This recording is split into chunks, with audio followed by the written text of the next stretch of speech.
Hey guys, welcome to the channel. In today's video, we will be updating the H26 Pro Plus to the latest version.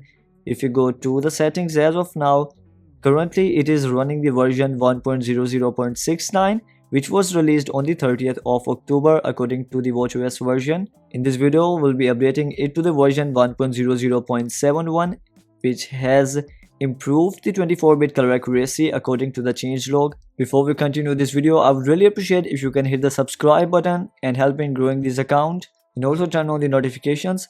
You can find the full review of the latest update on iMAT gadgets as well. To start the update, first of all, you will need to download the Livier Pro application. For that, you can go to General and scroll down to QR code, and here download the Livier Pro application. I've already downloaded it. And as you can see that the button is red here, which means there is a new update available. Just tap here and here you will see 1.00.71.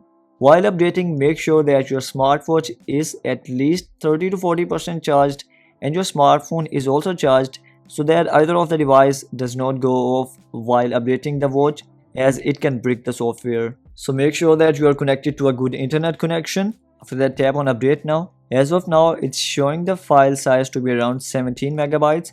So let's wait for it to finish the download and install the new firmware on the smartwatch. So the update has finished, as you can see here, and if you tap here, we have the text in Chinese. Let's tap here and select the language.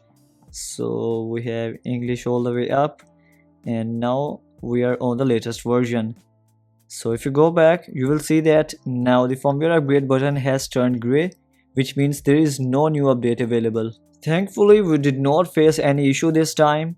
If you go all the way down to settings, general and about, now we are on 1.00.71 released on the 11th of November according to the watchOS version. If you want to check out all of the bugs in the latest version, the new features, and if the previous bugs have been fixed, you can check out my full update review available on iMAT gadgets. I hope this video helps you out. If it did, make sure to hit the subscribe button on iMAT tutorials, and you can find the full review of this update on iMAT gadgets. If you are facing any issues during the update, make sure to let me know about that in the comment section below. I will see you in the next one.